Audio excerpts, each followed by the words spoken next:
inzu yanjye ibemo ibyo kurya. Uyu munsi sinzi wabisangamo niyi. Ibyo kurya biba mu mabanki uyu munsi. Hayo wabisa ariko kijyanye nabwo muri banki zari zihari, ariko iby'Imana by'abarewe stoke zikahora. Ngere nsoje mvuga ko nge nka kwizera avuze ko byo ku giti cyanjye. Uyu munsi nge nta muntu mbona ukora nk'umurewe.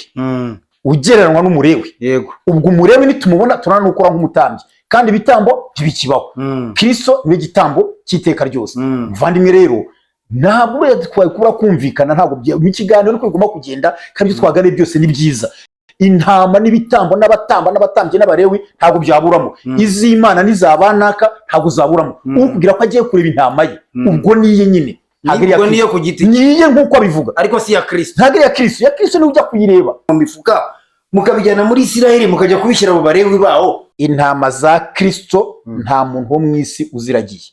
Nta muntu uzibereye umushumba. Abashumba bose bari mu isi genda ashaka kuvangura rero. Abashumba bari ku isi bose bumva ari abashumba bavuze ko bafite byo baragiye. Uranduhiriza iki? Baragiye intama rero. Ariko banshaka iki?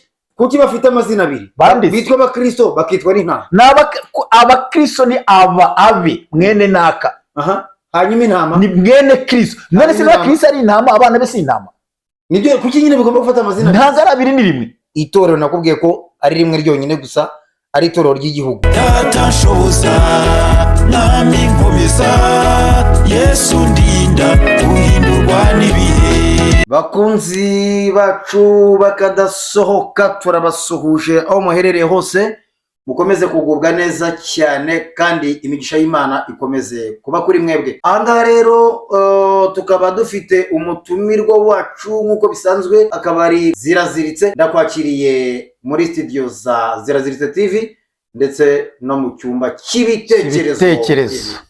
Urakoze cyane muvandimwe, ndakuramukije ndamukina dukurikiye mwese aho muherereye hatandukanye. Ndabizi ko mudukunda natwe turabakunda. Imana ibaho umugisha. Okay, byiza cyane. Ndumva rero umeze neza cyane. Tukaba tugiye kuganira muri uyu mwanya. Ntabwo nshaka kugira ngo ninde mu magambo menshi. Hari ijambo cyangwa se hari icyitwa abarewi. Iyo ugiye muri Bibiliya nagiyemo ndareba ndasoma nsanga ahantu bivuga ku bintu bigendanye n'abarewi. Abarewi rero Bibiliya ikambwira ngo n'abantu bari bararobanuriwe gukora umurimo w'Imana ariko wo gutambira ngo Abisiraheli mu gihe cyabo cya kera. Uyu munsi rero ariko aganira n'abandi bantu bakavuga batari ko natwe turi abarewi.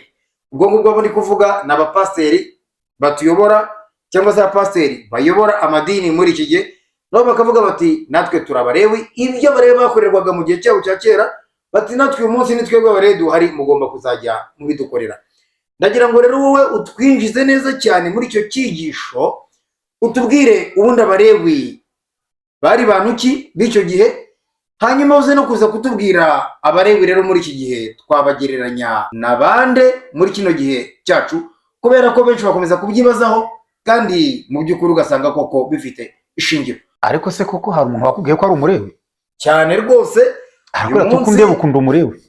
Arabikubwira ati njyewe ndi umurewi. Hari umuntu wabikubwiye mu buzima ati umurewi? Yarabimbwiye, narambwiye mwebwe kubera iki abarewi muri icyo gihe cya kera ko tuzi ko baturukaga ku muryango w'umugabo witwaga Lewi, kandi bakaba bari bararobanuriwe gukora umurimo w'Imana badafite ahandi hantu bakoraga inyungu zibabeshaho, kuko birivuga ko batagombaga kugira icyitwa gakondo.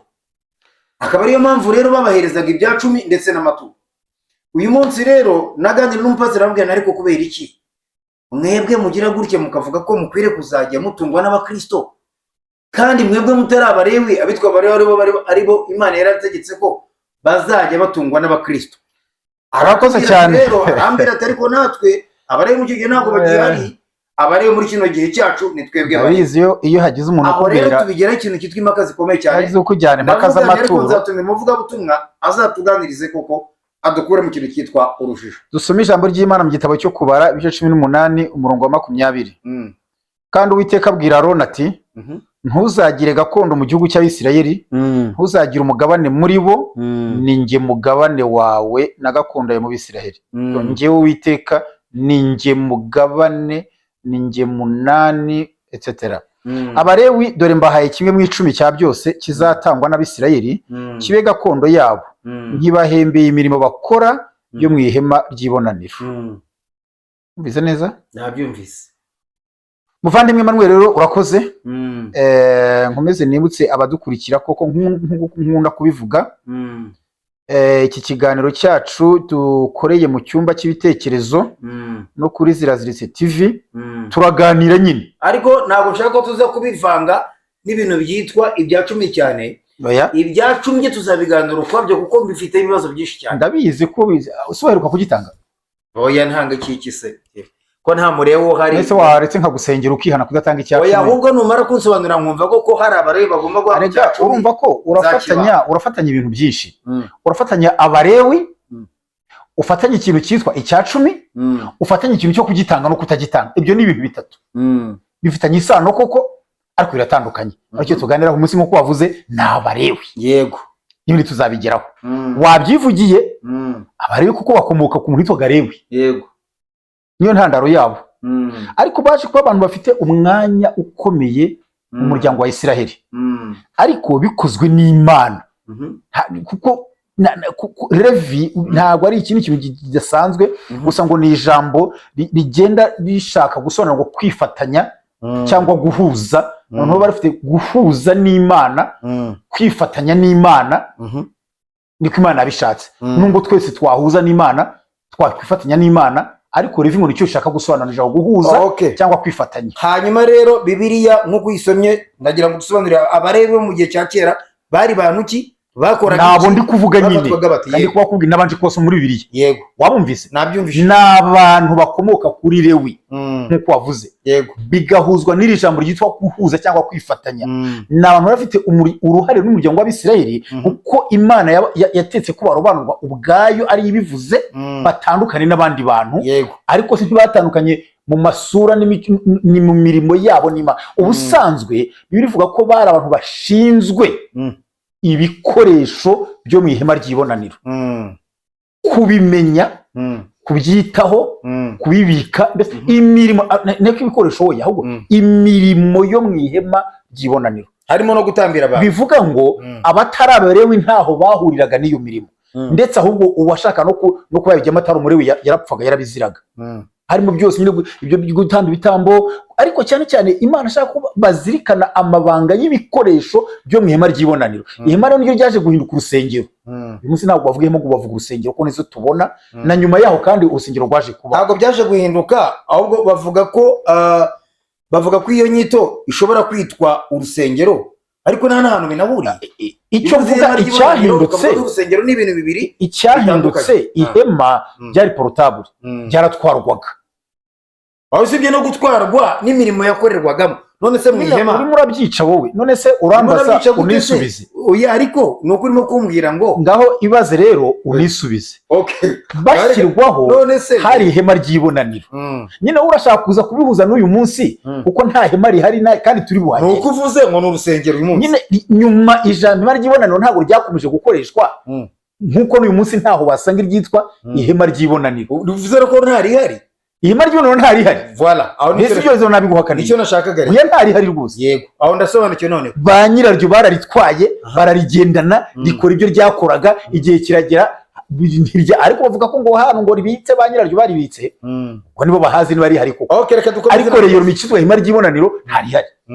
Wubatse n'inzu ukayitema ry'ibonaniro ubwo n'uburenganzira bwawe, ariko ntabwo ryaba ari ryarindi nyiraryo. Ariko kuba ikintu cyakwitiranywa n'ikindi ntabwo bivuga ko ari cya kindi. Cyangwa kuba habaho sembore y'ikintu, ihema ryaravuye kuko hakaza insengero. Bavuga ati ihema ryari sembore y'isengero, ibyo sava nta wabihindura, ariko ihema ry'ibonaniro nyirizina nta rihari. Hanyuma y'icyo gihe bashyizweho n'Imana, bashinzwe ibyo ngibyo. Urumva neza? Babaho, barakora, bakoreshwa n'Imana, babana n'Imana. Bashyizweho rero igihe bashyiriweho, ubundi bajya gushyirwaho, bashyizweho nk'itsinda ryihariye nyuma y'uko Abisirayeli bamaze kuva mu Egiputa. Bataravayo ntabwo ryari rihari. Bavuye mu Egiputa byumvikana ko Abisirayeli nyuma y'uko bakoze icyaha cyo gusenga inyana ya zahabu, aho niho ubudahemuka bwabo ku Mana bwatangiye kugabanyuka, bituma Imana itoranya abo kubasimbura. Ibyo biba mu Kuva 32:25 muzabishaka zabisoma aho ngaho, ntabwo tujyayo. Ubwo rero batandukanwa n'abandi kugira ngo bakore by'umwihariko, bari bashinzwe abareba barashinzwe inshingano zitandukanye zerekeye urusengero, gukorera urusengero, kurinda no gutunganya ihema ariryo hema nyine, ubwo ngo ndi gushaka kubikira bimwe, gutwara no kubungabunga ibikoresho by'ihema ry'ibonaniro, gufasha abatambyi, abakomoka kuri Aroni aribo batambyi bari igice cy'Abalewi. Abandi Balewi babafashaga mu mirimo itandukanye, kwigisha amategeko y'Imana, bigishaga abantu amategeko, aho tubisanga ni mu kubara bice 3 mu wa 5 kugera ku wa 10, iteka kwa 2 33 10. Babagaho bate rero? Ubuzima bw'Abalewi bwari butandukanye n'ubw'abandi. Ntibari bafite ubutaka, ndi kugusubiza neza humura. Ako kantu kari kuburya kabikura kambaze, kuko biryo biragufasha. Nta mugano w'ubutaka bari bafite. Imana ubwayo handi nasomye yari umurage, ntabwo nabisomye, yivugira ngo ninjye mugabane wabo. Babagaho ku maturo, abandi Bisirayeli baga batuye n'icya 10 n'ibitambo. Hari ibyo bafata no ku bitambo, hari byatwikirwaga Imana ikishima, nibyo rero bemereye kurya n'amaturo, kubara 10 n'ibindi nk'ibyo. Bo rero bari bahawe imijyi yo guturamo, bamaze kugera iwabo, imijyi 48 mu moko yose, bari batatanye mu gihugu kugira ngo bakorere abantu bose gutyo ngabo Abalewi. Aho rero ibyo nabwo yari na ngombwa byose. Ibi ni ngombwa ubimbwira cyangwa ubinsomera. Oya, ni ngombwa, we ntabwo urantegeka kuko ngusubiza. Wambajije. Aho rero bashaka ko tugenda tuganira, nkagenda nkubita ku ngingo z'ingenzi. Ntacyo ngaho zikubiteho, ariko byose turabisanga muri ibi byinshi bashobora kugira ngo basobanukirwe. Aho ngaho aba Balewi rero bakaba rero baratungwaga n'iki? Sinyira ngo turabisanga aha ngaha, ntabwo maze kubisoma. Umva ikintu cyabatungaga, bimbwire muri make. Batungwaga n'ibya 10 rubanda ruzana. Hari itegeko ry'Imana ko Abisiraheli na dodo bejeje n'amagi nk'uko yateye n'ibindi byose bazana amaturo yabaga yitwa gutya, yitwa izina mutima ukunze, na kimwe mu 10 cy'ibyo babona byose bakabizana aho Abalewi baba, bakabibashyira mu rusengero aho bibikwa, bagatungwa n'ibitambo. Za hene zatambwaga n'inka, ntabwo byose ariko byatwikwaga. Hari ibyo urugimbu rwatwikwaga n'ibindi, n'amaturo azungu, hakaba n'ibyo barya. Imana rivugiye ngo mbibahembeye. Iryo jambo narisomye, aho nakubwiye ntibyo uramaza byose birimo bidusomye. Aho rero by'abatungwa urabyumvise? Nabyumvishije cyane. Bavuye muri Egiputa bageze mu gihugu cyabo, Yosuwa yategetswe gutanga imigabane uko igomba gutangwa, kuko n'uyu Aroni wabwiwe ibi bari mu gihugu cyabo ntabwo yari akiriho. Aba rero bari barabwiwe ngo nta mugabane, nta butaka bagiraga, nta mugabane. Ukamvuga mu rindi jambo wenda, mbese ikintu cyose gitunga abantu ntacyo bakoraga. Ubuzima bwose uzibudutunga twebwe ntabwo baremerewe gukora. Kwiryo hema ry'ibonaniro babagaho kangahe mu cyumweru? Bahabaga ubuzima bwabo bwose, niho bagomba kuba bari bakamenya, kuko hari abago uretse batuye mu yindi midugudu kure iyi mijyi 48 nko twabonye, babaga mu bakwisha rubanda amategeko, ariko ari Abalewi biziko barabarebiwe nabo ibibatunga aho byagomba kujyana. Abandi ku rusengero kuri iryo hema habaga hari amazu yabo babamo, abagomba kubaho ngaho n'abagore babo n'abana babo. Nta guhinga, nta gucuruza, nta gushakisha, nta ngamiya zindi zo gutunga, nta mirima, kuko babwiye ko nta gakondo bagomba guhabwa. Imana yaravuze ngo ninjye mugabane wabo. Noneho rero aho ngaho ndagira ngo sasa mbona uburyo ninjira nkubaza n'ikibazo neza. Nta kibazo rwose. Aho ngaho ntabwo wumva ko abo Balewi bakera batari bafite za gakondo, nta n'indi mirimo yindi bakoraga ku ruhande yabatungaga, niko biri bivuga. Ndashaka ko rero abo ngabo byo nibyo mu isezerano rya kera, nibyo ngira ngo byaranarangiye ubwo ngubwo. Hanyuma uyu munsi twavuga ko hari abitwa Abalewi baba bagihari. Ndagira mbanze ngo nuvuga Abalewi uraba uri kubaza mu buryo bibiri, wenda niba ukuntekereza ari byo. Mbanze nkutinze gake mu isezerano rya kera, ubanze umenye ngo ibintu byo mu isezerano rya kera, kabyita ibintu wenda batsimbiza nka 90% byari sembore byo mu isezerano rishya, byabaga bihagarariye ibintu bizaba bitagaragara. Imana yanje gukoresha ibigaragara, ako kantu kumve neza, ariko ari sembore y'ibizaba bitagaragara byo mu isezerano rishya, bizaba bihishwe muri Kristo Yesu byose. Hafi ya byose bizaba bihishwe muri Kristo Yesu. Ariko nakubwiraga imbere ibintu bitatu banza: ijambo Abalewi, ijambo icya 10, ijambo kugitanga. Ibyo ariko ntabwo turabijya muri ko twavuganye, twakora ikiganiro cyabyo. Wikwirwa rutinda cyane ngo ugire ngo wenda ngo uyu munsi kereka nushaka kubaza Abalewi banye bakomoka kuri Lewi. Oya, agashaka kubaza kubera ko hari abantu nakubwiye, ahubwo hari sembore y'ababa bakora nkabo, abakabaye bateye nkabo. Wenda wavuga uti cyakora bakora nkabo, ariko si Abalewi nyirizina bakomoka kuri Lewi. Ibyo ntabwo bishoboka, ntabwo bisobanura ngo barahari. Cyokora muri Isiraheli barahari bo kuko bazwi imiryango bayikurikirana, bo barahari. None aho ngaho niho nshaka kugira mu nkubazi. Uyu munsi abayobozi b'amadini n'amatorero nkuko babivuga, nubwo itorero nakubwiye ko ari rimwe ryonyine gusa, ari itorero ry'igihugu, wowe uyu munsi ko bagira gutya bakavuga ko bakwiye gutungwa n'abakristo cyangwa se bakwiye gutungwa nabo bashumbye, nubwo nabyo ntabyemera, tuvuga ngo umuntu ni intama cyangwa undi ni umushumba, bakavuga ko wanze kwitwa intama mbese muri make. Yego, bakavuga ko bakwiriye, ariko reka gwereke ubundi reka mbere yanze kwitwa intama kabisa utwo tuntu kandi yarize. Reka tubanze tuganire kuri utwo tuntu kwanza mbere mbona bwo kuza kubaza icyo kibazo, kuko natwo wenda reka mbonereho. Uyu munsi umuntu baravuga ngo abapasiteri bitwa abashumba, bakavuga ngo abakristo ngo bitwa intama, sibyo? Ariko kibaza ni gute umuntu w'umugabo ashobora kwitwa intama, kubera ko nzi ko mu gihe cya kera ikintu cyitwa intama mu Bisirayeli ngo yari ifite agaciro gakomeye cyane. Uyu munsi mu gihugu cyacu cy'u Rwanda ikintu gifite agaciro gakomeye ni ikintu cyitwa inka, sibyo? Wenda umuntu akitwa inka none nkibaza kubera iki bakomeza kwita abantu b'abagabo bakavuga ngo ni intama, kandi hano mu Rwanda igifite agaciro ari inka? Ubwo nijya bari kubapfa. None se ahubwo twasanga ari igifite agaciro, ahubwo niba ari byo ugiye kujyamo igifite agaciro ni ingagi.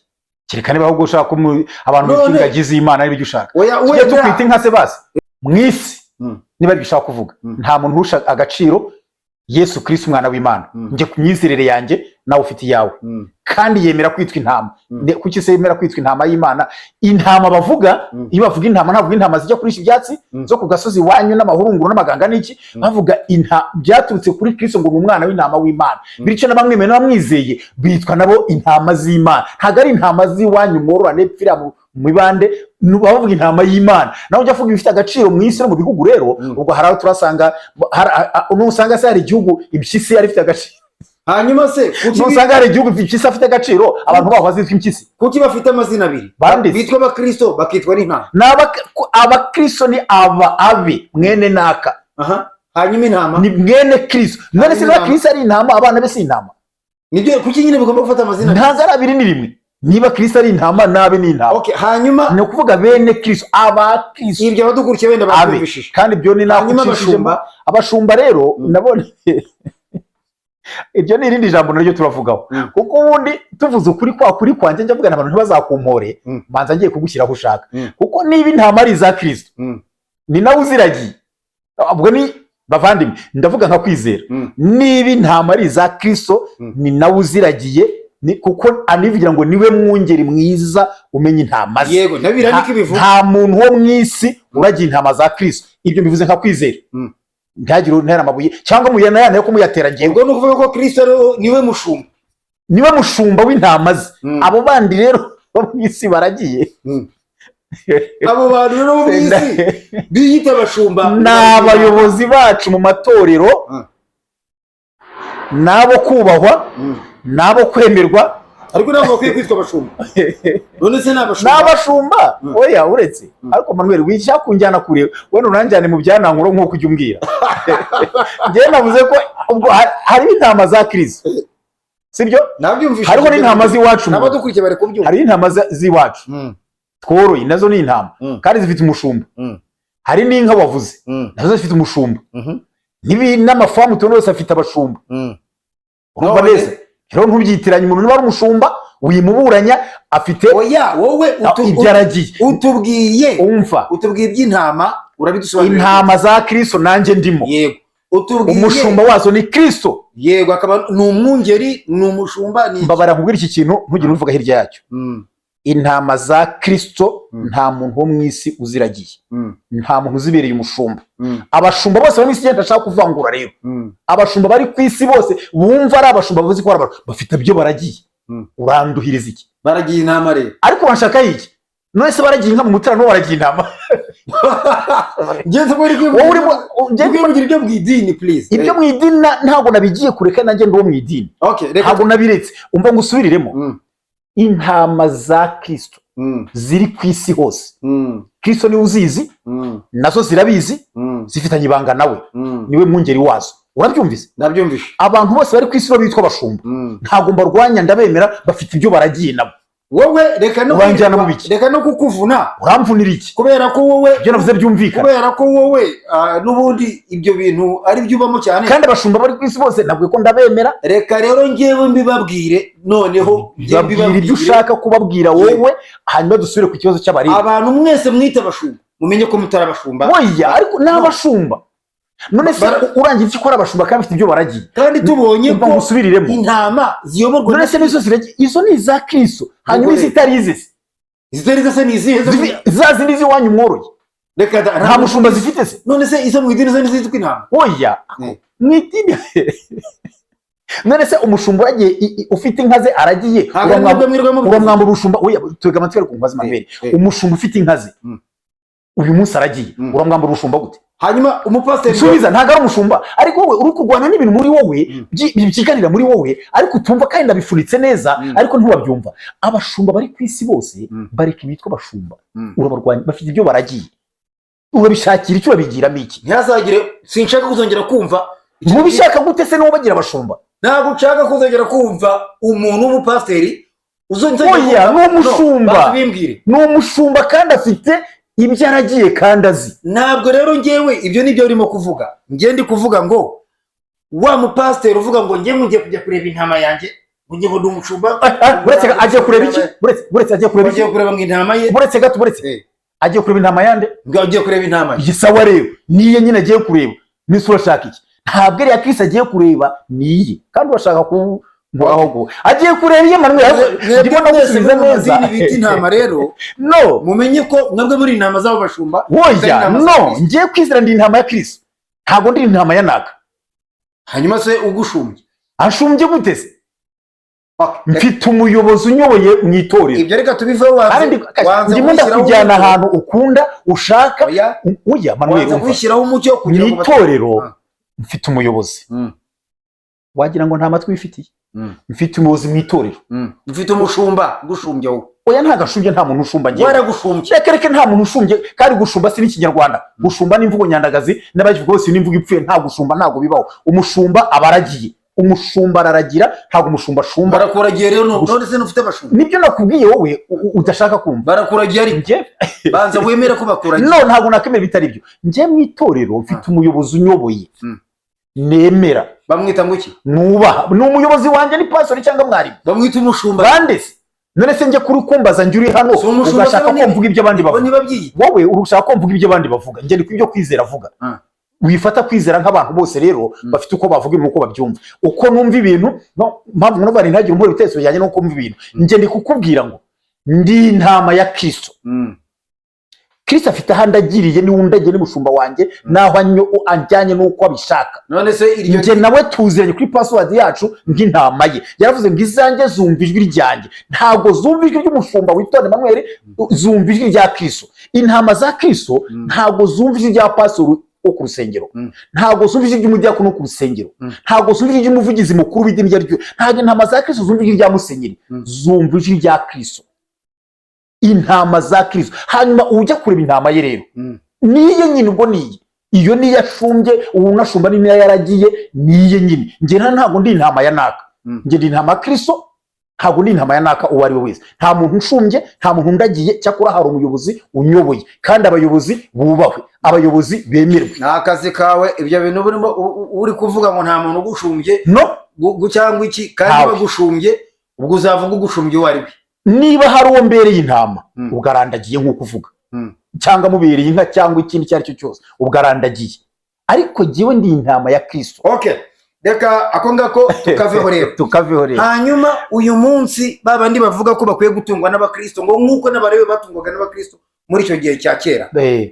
Ibyo ngibyo wowe ngagira icyo bitubwira. Icyo nkubwibure kirahari rwose. Nongera kuvuga ngo umuntu hano iyo nganira kuri iyi kamera, nganira na muvandimwe, tuganira ku biriho, ibihari byo tubona, ntabwo tubirema. Sintumwa n'itorero, ntaryo mpagarariye, mvuga nka kwizera uko mbyumva. Ngiyewe ku bwanjye umunsi tuvugana nshingiye kuri Bibiliya. Yego. ariko nawe ubivuga nabi uvuga ngo gutungwa n'abakristo nta muntu uriho wigize avuga ko ashaka gutungwa n'abakristo hano wabikubwiye hano barabimbwiye bamutunga se bate je barabimbwiye yavuye ko abakristo bamutunga bate rero ko abakristo bamutunga hano mu isano rya kera bamuha amafaranga bayamuha mu ntoki ngo akira none se ntabwo tuyatura ayo mutura se uvuga ko atungwa ko abantu batungwa nayo gute barayafata bakayahembwa hanyuma bakayarya nyine kugira ngo bakavuga bati arwetse mubwire ibyo urabyirengagiza reka tubwisanye ukuri oya Manuel ntabwo ndakubwiza ukuri noneho kwambaye ukuri reka mvugire ijambo nindi ziranzarezera nacyo urabyirengagiza abapastori ngenzi uyu munsi tuvugana ukuri kuzuye bahenga 80,000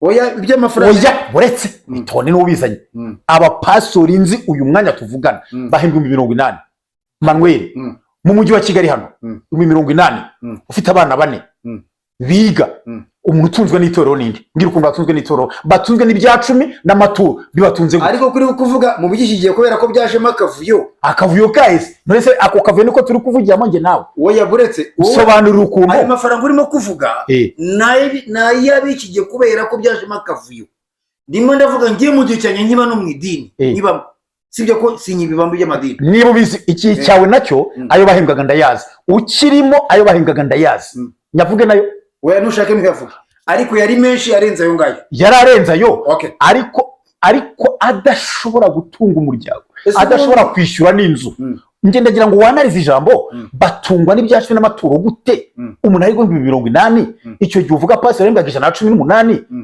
118 ayo ngaho bahembwa bayavuye aho yava hose mbwira ukuntu byacumi abayavuye mu maturo bya 10 savoir abatunga terero none rero ayo mafaranga ubwayo bagomba kuyafata bafatiye oya wihindura ntuza banza usobanure uretse watari abarewi buretse icyo turi kuganira nanjye reka tubade tugendane neza oya banza umbwira ukuntu batungwa n'ibya 10 n'aturo banza ubinyereke ukuntu abatunga se amafaranga y'abaguhaye agatishyura inzu uretse wivuga ngo ntabwo yishyura inzu atunga abapastori gute ngewe icyo nshaka kugira ngo tuganireho tunariho nuko twabonye ko abarewi batungwaga n'abakristo cyangwa se batungwaga n'abisirayeli mu kigihe cyabo ndabyemera uyu munsi we ubwira umuntu ukabwira uti kuri umukozi w'Imana wowe nigo tudatungwa n'Imana ngo nyine ukorere umugisha hanyuma Imana igutunge wibereho uyu munsi ugakenera ko twebwe tuzana amafaranga nanjye nakwaje ukuntu mu mutunga mutunga muti ninde utunzwe n'itorero ninde utunzwe n'ibya 10 ninde bitunze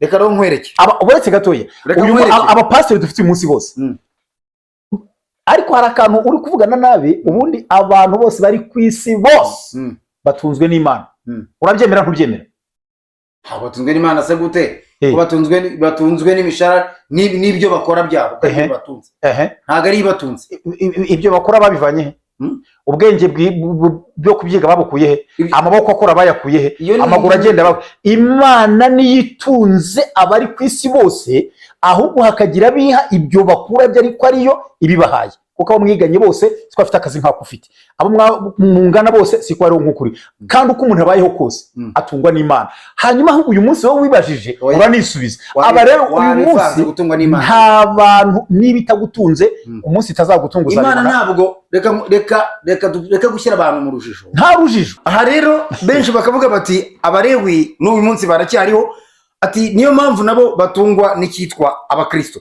ngiye nkababwirana ariko abarewi ntabahari kuko niba mushaka kujya mutanga cyangwa se mutanga ibya 10 nk'uko byahabwaga abo kwa Lewi nkababwira ni mwajye mwipakira mu mifuka mukabijyana muri Isiraheli mukajya kubishyira abo barewi baho karibo bitwa abarewi babo bakambwira bati ariko natwe muri kino gihe ni twebwe twasimbuye abitwa abarewi rero izo maka zose nkavugana ariko hari umuntu tujye tugana muvuga butumwa nzabimubaza ambwire koko niba muri iki gihe hari abo twakwita abarewi bahari abimbwire cyangwa se abibwire n'abadukurikiye atubwire icyo Bibiliya yo ibivugaho rero niyo mpamvu nakwifashije kugira ngo dufashe izo maka za ngo turwane morange n'abantu batandukanye bavuga bati uyisange turwane jye uzihorera riga ati twebwe ni twebwe barewe muri iki gihe nanjye nkavuga ni nabarewe bagihari wowe ndagira ngo ibyo bintu mpamvu rise kukubwira nti hari ibintu bimwe na bimwe byari bihishe muri Kristo Yesu, ibintu imirimo y'abarewi n'ubutambyi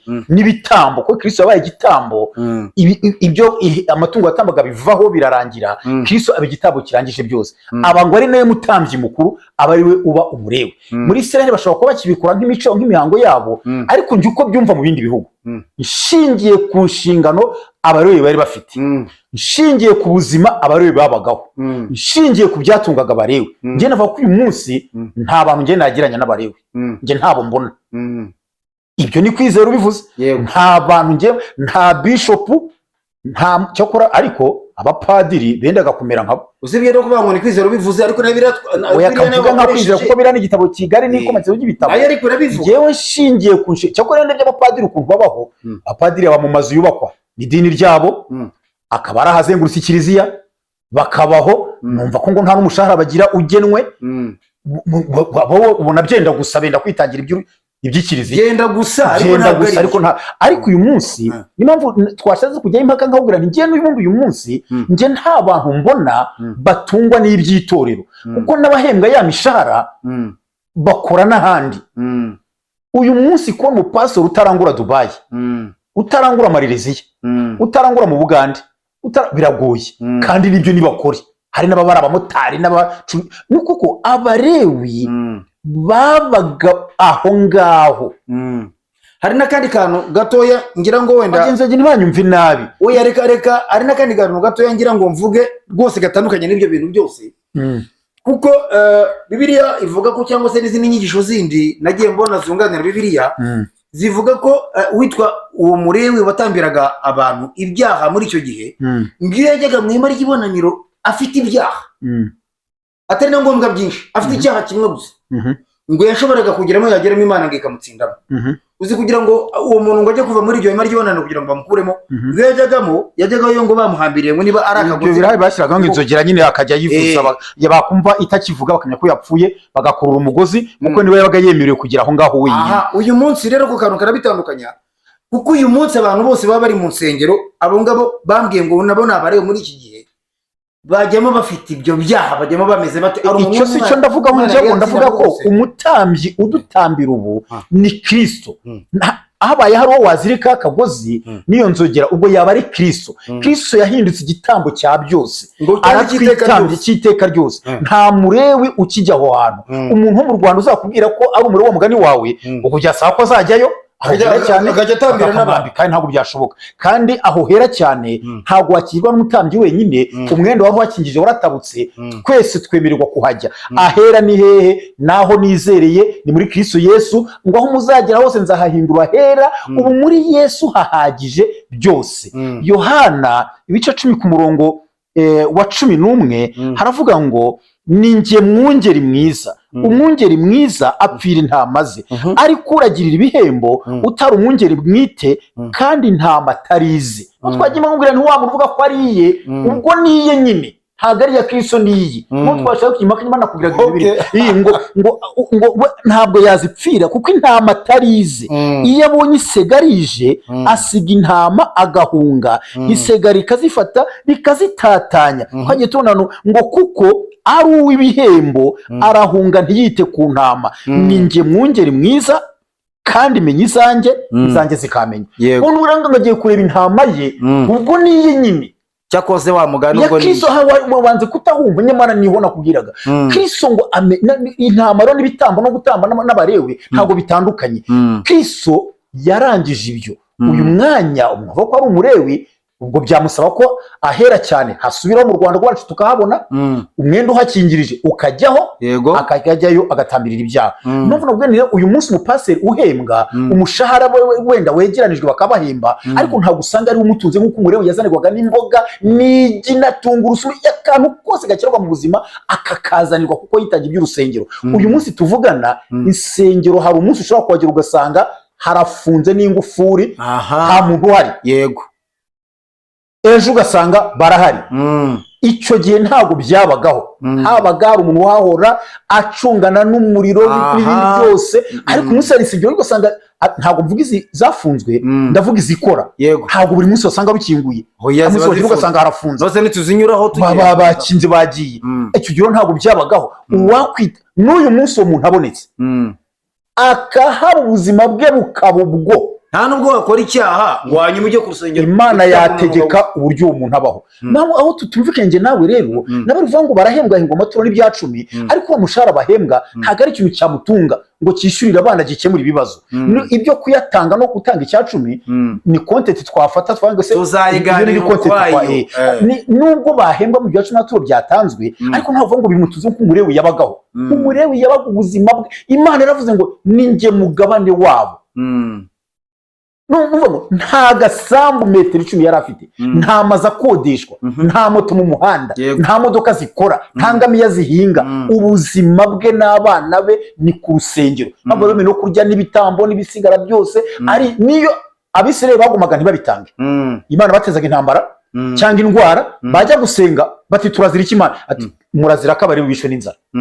Nimanye ibyashwe n'amaturo, abari bishwe n'inzara. Ni mu bijyane muri ko ntabababarira. Ni mu bizane mu nzu yanjye bivemo. None se ko hari ijambo bivuga ngo dukunda gukoresha ngo inzu yanjye ibemo ibyo kurya.